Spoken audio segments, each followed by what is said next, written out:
Brendan Sorsby announced his intentions into the portal. What were the conversations like? What was his message to you, your message to him about that happening? Yeah, I mean, it's been ongoing talks with him. And over the last couple of weeks since our season's over, just talking over with his family and trying to decide on what is best for his future. Obviously, as all the guys are throughout the country are doing that now. And he just, in his mind, he still doesn't know what he wanted to do yet, whether to pursue the NFL, which he's gotten a lot of great feedback. Still waiting for the feedback straight on paper that they send you from the NFL. Still waiting for that. But he's gotten a lot of good feedback through his agent on that. And then also, as we all know, he's had a really good year, and he's gotten reached out to by a lot of schools. And that's the nature of the college football world that we're living in right now. And, appreciate everything he's done for us in this program. Had an outstanding year. I think 1 touchdown shy of the school record for touchdowns responsible for. Obviously played at a high level this year. Otherwise, he would not be sought after like he is through the NFL and other colleges. So, and I think this is the case for all college football players nowadays. It's changed so much just in the last 3 years. And people can say 5 years, 10 years, but in the last 2 years, it's even changed a lot.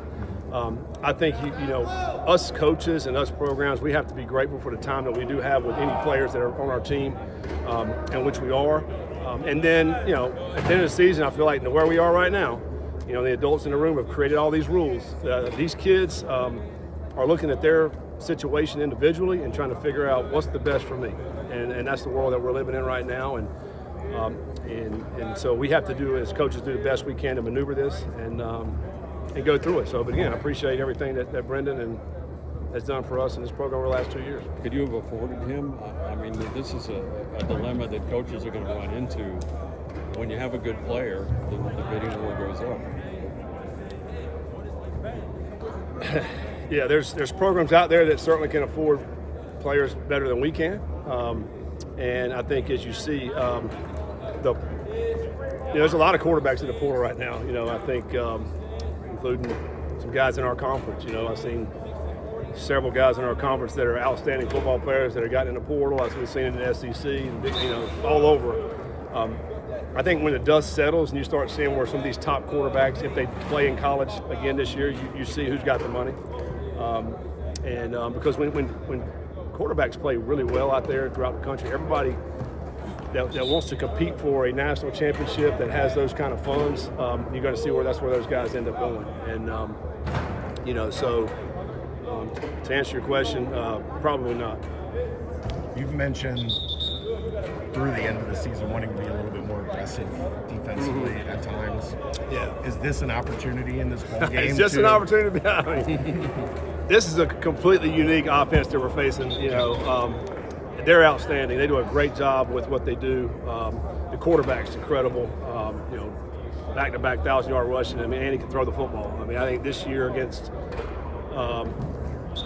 who was the team? He threw for 330 yards against somebody this year. And Memphis or Air Force, yeah. So, he can certainly throw it. This is we better tighten up coverage in here. You better put them all close to the line of scrimmage. Number 1 rushing offense in the country. It starts with their quarterback. He's outstanding. But their offensive line comes off the ball. They play hard. Everybody's willing to block, all the receivers and slot backs they have. They know what they're doing, their scheme. If you don't fit right, then it's going to be a big play. So, yeah, it's a completely different challenge that we have this game against the Naval Academy. They're outstanding what they do. You mentioned, obviously, Brendan leaving in this transfer portal window. Is there any other guys we should maybe expect to maybe opt out of the bowl game that wasn't out here today? Yeah, I really don't know. Until we line up to start playing, we'll figure out who we're playing with. And that's the day and age we're in right now. I think things change over time, too, I think, with guys. We got some of our guys that have been dinged up, some guys that are not practicing right now.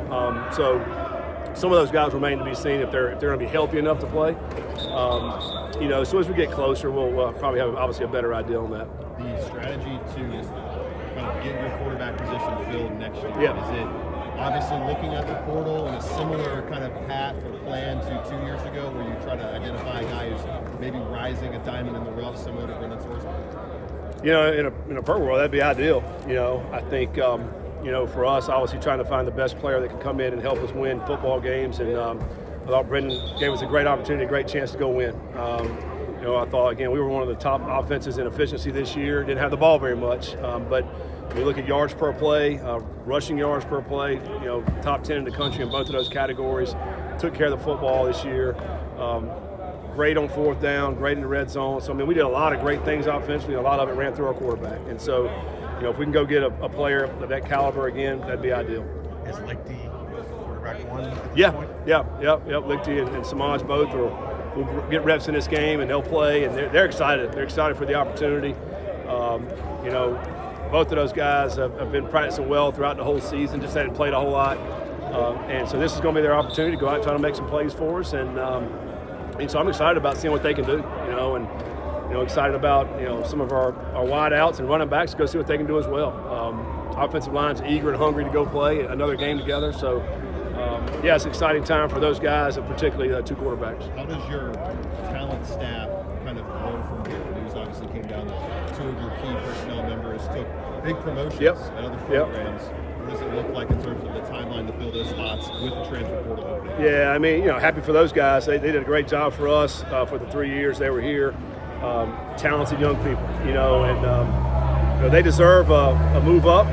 Great opportunity for them, and so wish them nothing but the best. But we're already in the process of getting some guys in here. We all know it's go time right now, and over the next 3 weeks, and so.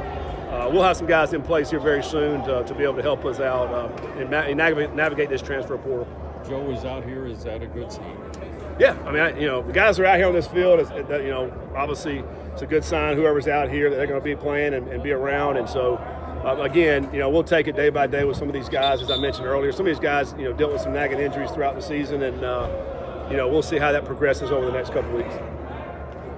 Looks like the O-line is still together. Yeah. Is that something that you can lean on in a ball game setting? Just line those big boys up and play behind them? Yeah, I mean, I think that, you know, number one, great leadership from the guys up front. Really pleased with the way they played this season, all those guys. They've had a good, you know, couple weeks out here practicing, and they're eager to play. And so, yeah, absolutely lean on those guys. Lean on their leadership, I think, more than anything. As I've mentioned before, Gavin is one of the best leaders I've been around, and you know, he holds all those guys together. So excited for him to go out and play one more time together. Do you like all these practices? The Navy's got a unique situation where I think they're going to practice twice and then take 10 days off and then come back in Memphis. So it's a little different. They got a unique. They just played this weekend, you know, and so for them, you know, and I think the way they practice, they're pretty physical the way they practice just because of their nature of their offense, and so, you know, I'm sure their coach is looking at, hey, we got to have some time off for these guys, and then come back to it. But you know, the thing about us, we basically had a week off. We came back last week with a few practices. We're going to have some practices this week, and then we're going to give them a few days for Christmas as well. And then when we get back after Christmas, it'll be basically game week. So yeah, I enjoy these practices. You know, they're not long. You know, we're not out here a ton, but a lot of guys getting reps and trying to get better, and you know, it's some good on good reps, which is good. So yeah, I mean, we certainly want to take advantage of these practices for a lot of our young guys. How many conversations with Coach Monken? You know him.